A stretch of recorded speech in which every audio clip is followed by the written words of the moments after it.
Hello दोस्तों, आज हम पढ़ने वाले हैं द इंडियन कॉन्ट्रैक्ट एक्ट 1872।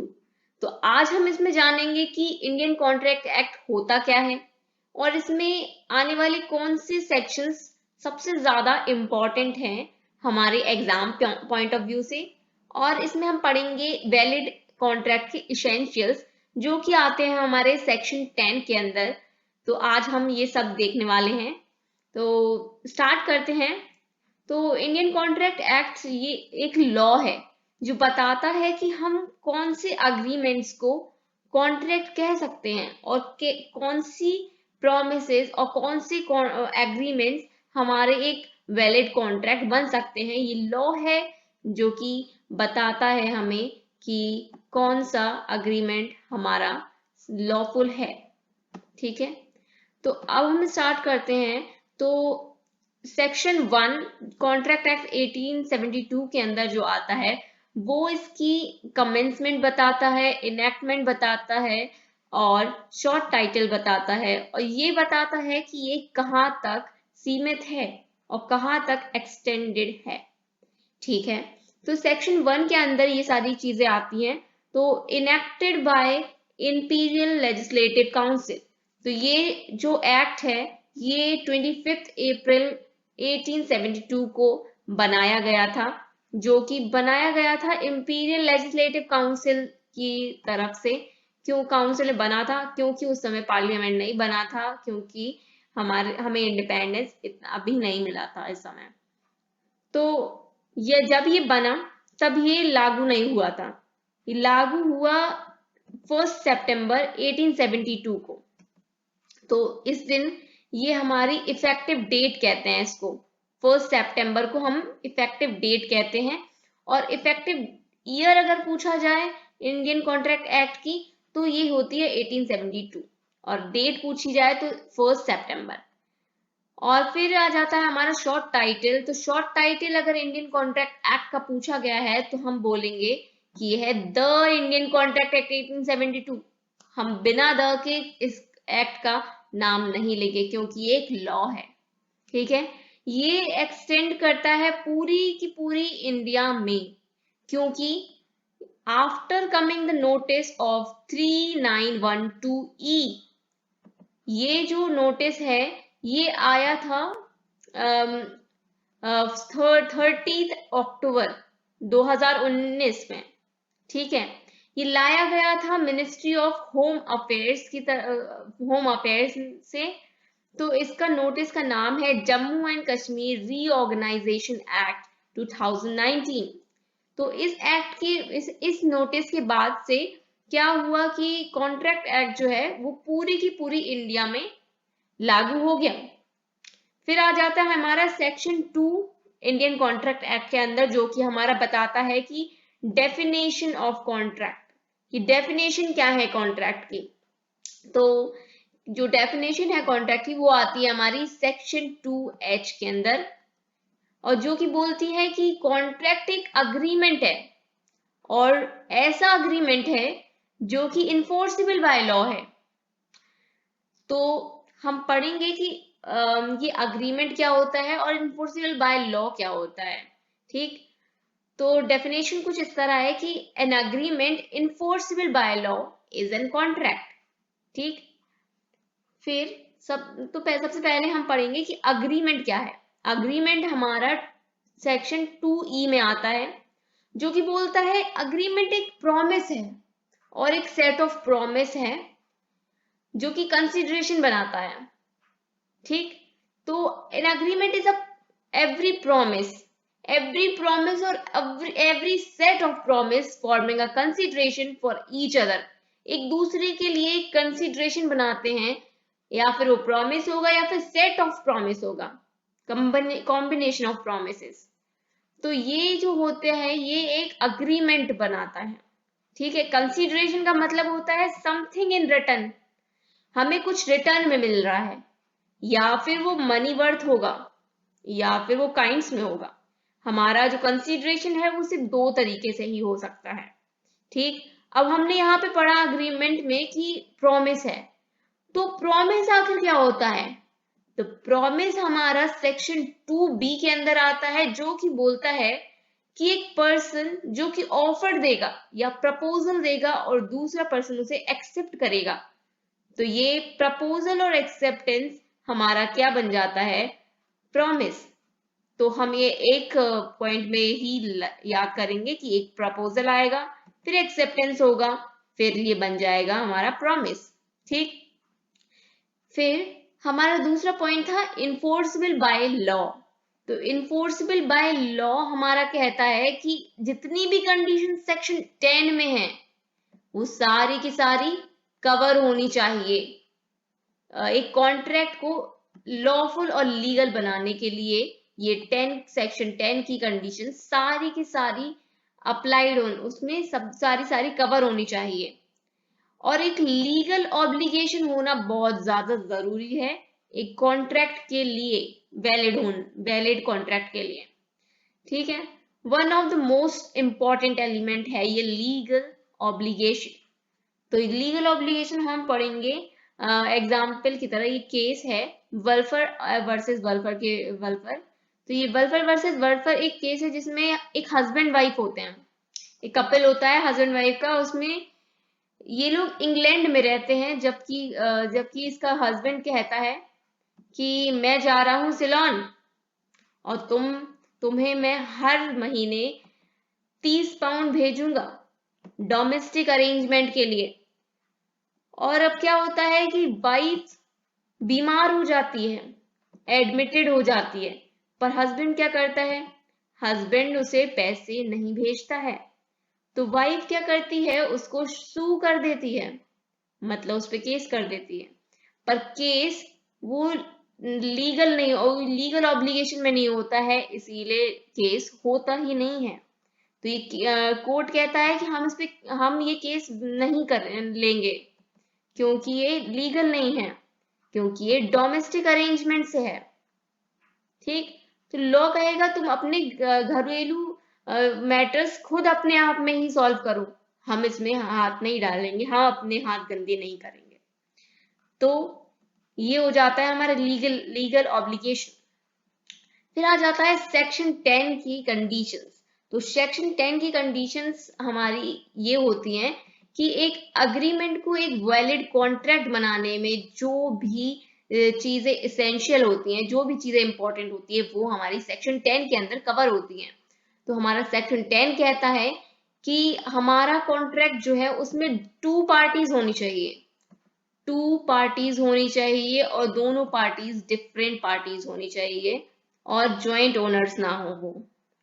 ठीक है, नोट करिए ये बात कि at the time of dissolution of the partnership की जब डिसोल्यूशन होगी, द पार्टनर्स डिस्ट्रीब्यूट करते हैं प्रॉपर्टीज, तो वो नॉट फॉर सेल है। तो ये हमारा एक कॉन्ट्रैक्ट में नहीं आएगा, क्योंकि वो तो उनका पार्ट ही है लेने का, रेश उनका वो खुद की प्रॉपर्टी है ना, तो डिस्ट्रीब्यूट कर रहे हैं, वो सेल नहीं है। तो ये चीज जो है वो कवर की गई है केस लॉ के केस में गुजरात वर्सेस रामलाल सेंट्स कंपनी। सेकंड पॉइंट आ जाता है हमारा सेक्शन 10 के अंदर कि intention to create social relations. तो सोशल रिलेशंस जो होंगी वो उस इंटेंशन से किया गया होगा, तो वो इन्फोर्सेबल बाय लॉ नहीं होगा। इसमें कहा गया है कि सोशल और domestic type of agreements are not enforceable by law. तो ये ध्यान में रखिए, अग्रीमेंट का वही कॉन्ट्रैक्ट बनेगा जो कि सोशल और डोमेस्टिक टाइप का नहीं होगा। फिर थर्ड पॉइंट कहता है other formalities in certain case. तो अदर फॉर्मेलिटीज क्या है कि रिटन टाइप में होना चाहिए, रजिस्टर्ड होना चाहिए और ड्यूली स्टैम्प्ड होना चाहिए, जैसे कि हमारा इंश्योरेंस में होता है, हमारा इमूवेबल प्रॉपर्टीज में होता है, ऐसा हमारा कॉन्ट्रैक्ट एक्ट में भी होना चाहिए। वही अग्रीमेंट्स वैलिड होंगे जो कि वही अग्रीमेंट्स कॉन्ट्रैक्ट बन पाएंगे जो कि रिटन होंगे।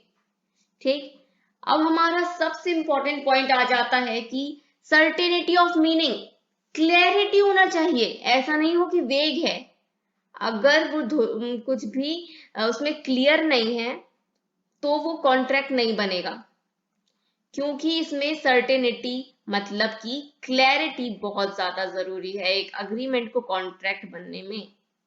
ठीक है, अब ऐसा भी नहीं हो उसमें पॉसिबिलिटी नहीं हो उसकी। फिफ्थ पॉइंट है हमारा पॉसिबिलिटी।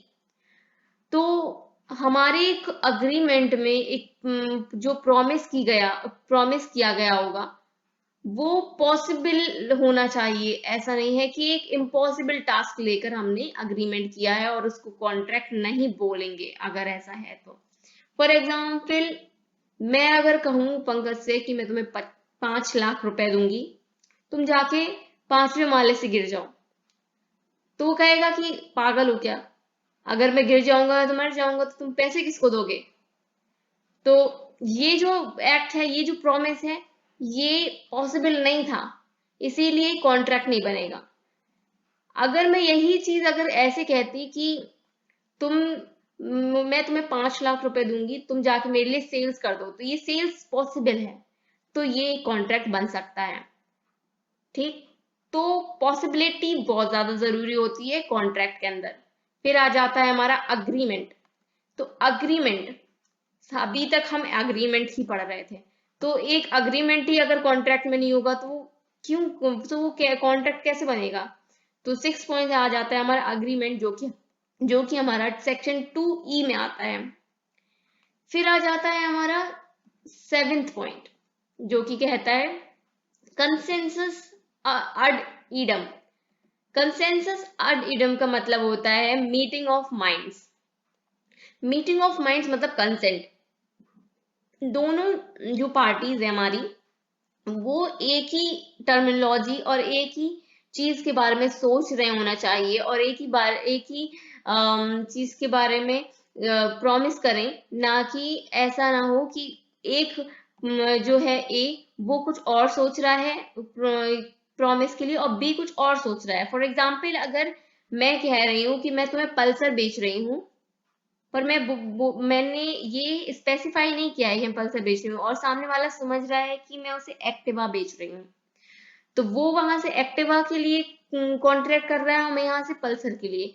तो ये जो है वो मीटिंग ऑफ माइंड नहीं हुआ। ठीक, इसीलिए ये कॉन्ट्रैक्ट नहीं बनेगा। तो ये पॉइंट्स है कि कंसेंसस अब अडिडम मतलब मीटिंग ऑफ माइंड्स और कंसेंट होना चाहिए। फिर आ जाता है हमारा 8th पॉइंट। 8th पॉइंट कहता है फ्री कंसेंट, अब very very very important point again.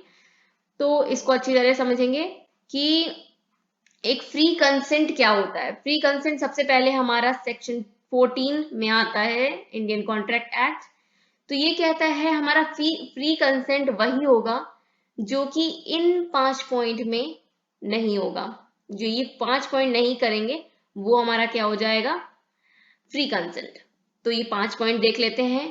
तो कोर्जन, कोर्जन मतलब फोर्स्ड, एक फिजिकल थ्रेट होता है, मतलब डरा धमका के हम एंटर करा रहे हैं कॉन्ट्रैक्ट में, कि अगर मैं तुम्हारी कनपट्टी पे बंदूक लगा कर कहूं कि साइन कर, तो ये कॉन्ट्रैक्ट नहीं होगा, ये बन जाएगा एक वॉइड, ये कॉन्ट्रैक्ट नहीं होगा।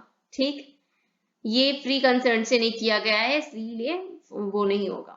फिर आ जाएगा दूसरा पॉइंट हमारा अनड्यू इन्फ्लुएंस। अनड्यू इन्फ्लुएंस क्या कहता है कि मेंटली प्रेशराइज करना। अब मेंटली प्रेशराइज का मतलब क्या है कि मजबूरी का फायदा उठाना किसी का, और मजबूरी का फायदा उठा के उसको कॉन्ट्रैक्ट के अंदर ले आके आना, कॉन्ट्रैक्ट में एंटर कराना। तो फॉर एग्जाम्पल मैं ले लेती हूँ कि मैं बहुत ज्यादा इंजर्ड हूँ और मुझे बहुत इंस्टेंटली सर्जरी की जरूरत है, और मैं डॉक्टर के पास जाती हूँ, तो डॉक्टर कहता है नहीं, पहले पैसा लेकर आओ। तो अब वो जब तक पैसे की इंतजाम करेगा तब तक तो उसका काम खत्म हो जाएगा। तो ऐसे में डॉक्टर जो कर रहा है, डॉक्टर उसे प्रेशराइज कर रहा है कि तुम साइन करो, तो अगर वो हाल साइन कर देगा, तो ये जो कॉन्ट्रैक्ट बनेगा वो अनड्यू इन्फ्लुएंस के बेस पे बनेगा, तो ये कॉन्ट्रैक्ट वैलिड नहीं माना जाएगा, और वो जो है वो फ्री कंसेंट उसकी नहीं होगी पार्टी की। ठीक, फिर आ जाता है हमारा फ्रॉड। फ्रॉड का मतलब होता है धोखा देना। धोखा, डिसीव। ठीक, ये पर्पस से किया गया होता है। ठीक है, तो अगर हम फ्रॉड कर रहे हैं तो ऑब्वियस सी बात है फ्री कंसर्न नहीं है। फिर आ जाता है हमारा मिसरिप्रेजेंटेशन। मिसरिप्रेजेंटेशन क्या है कि हम कुछ फैक्ट्स जो हैं वो बता दे रहे हैं। ये जो होता है ये अनइंटेंशनली किया जाता है। मिस्टेक मतलब हमसे कोई गलती हो गई, हमने कुछ फैक्ट्स बताए और कुछ गलती से उसको कुछ फैक्ट्स गलत बता दिए। अब क्या है कि जो ये पहले 4 पॉइंट्स हैं, अगर ये हमारे अग्रीमेंट में आते हैं या फिर ये हमारे कॉन्ट्रैक्ट में आते हैं तो हम ऐसे कॉन्ट्रैक्ट को वॉइडेबल कहेंगे, कि ऐसे कॉन्ट्रैक्ट्स कभी भी वॉइड हो जाएंगे। और जो 5th पॉइंट है मिस्टेक, मिस्टेक हमारा हमेशा वॉइड कॉन्ट्रैक्ट में आता है, हम कहेंगे कि कॉन्ट्रैक्ट वॉइड है। फिर आ जाता है हमारा पॉइंट 9। पॉइंट 9 कहता है कैपेसिटी ऑफ पार्टीज। तो कैपेसिटी ऑफ पार्टीज आ जाता है सेक्शन 11 में, जो कि बताता है कि हमारा जो पार्टीज हैं वो एक मेजर होना चाहिए, बी साउंड माइंड का होना चाहिए। मेजर होना चाहिए मतलब माइनर के साथ में हम कॉन्ट्रैक्ट नहीं कर सकते, वो वैलिड नहीं होगा। और साउंड माइंड मतलब पागल नहीं होना चाहिए, और वो अपने पूरे होशो हवास में होना चाहिए जब कॉन्ट्रैक्ट हो रहा हो। अदरवाइज क्या होगा, कॉन्ट्रैक्ट जो है डिस्क्वालिफाइड माना जाएगा। डिस्क्वालिफिकेशन किस बेसिस पे होता है, या फिर हमारे जो कॉन्ट्रैक्ट है वो एलियन एनिमी से किया गया। एलियन एनिमी क्या है, किसी और कंट्री से किया गया है। फॉरेन फॉरेन सोवर्जन से किया गया हो, मतलब एम्बेसडर से, सुप्रीम पावर में जो है तो उनसे किया गया हो, तो वो डिस्क्वालिफिकेशन हो जाएगा वहां पे। इंसॉल्वेंट हो, डेजर्टेड हो, ये सब मतलब डेजर्टेड मतलब होता है किडनैपर या भगोड़ा या मर्डर जो भी है, अगर ये सब होगा तो हमारा कॉन्ट्रैक्ट वहां पे वॉइड हो जाएगा और डिस्क्वालिफाइड हो जाएगा। फिर 10th पॉइंट आता है हमारा कंसिडरेशन। कंसिडरेशन हमारा हमने पहले ही पढ़ा है, कैश और काइंड में होना चाहिए। तो क्वाड प्रो क्यो, क्वाड प्रो क्यो ये एक टर्मिनोलॉजी है यहाँ की लॉ की। तो इसका मतलब होता है कैन बी इन कैश और काइंड। तो ये हमारा कंसिडरेशन होता है कि हम कुछ रिटर्न में कॉन्ट्रैक्ट करते समय ले रहे होते हैं और दे रहे होते हैं।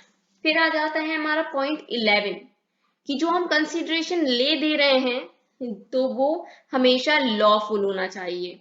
लॉफुल कंसिडरेशन एंड ऑब्जेक्ट, तो जो हमारा कंसिडरेशन है वो भी लॉफुल होना चाहिए और ऑब्जेक्ट ऑफ कंसिडरेशन है वो भी लॉफुल होना चाहिए।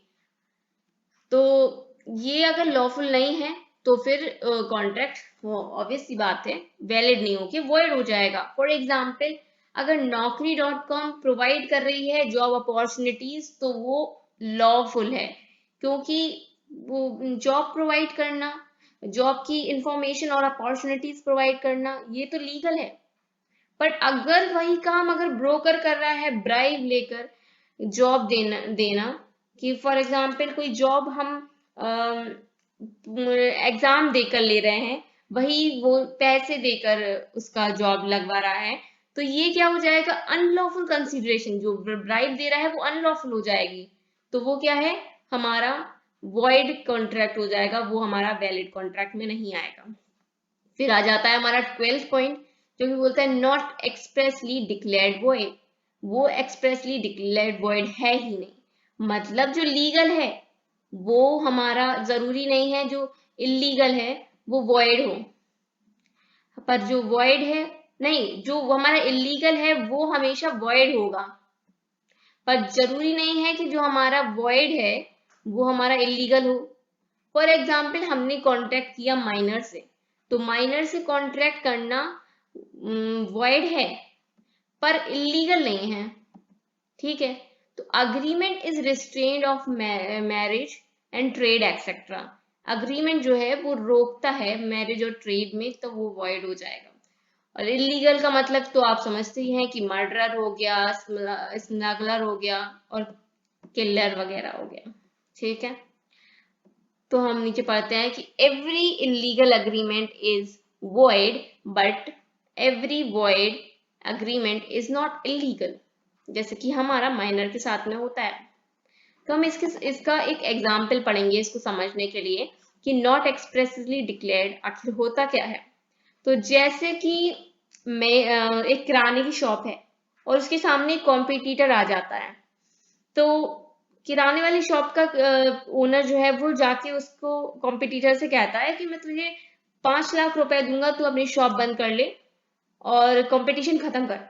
तो वो जो कॉम्पिटिटर होता है वो क्या करता है कि वो 5 लाख रुपए ले लेता है और उसी दुकान में पैसे लगा के उसको और ग्रो करता है।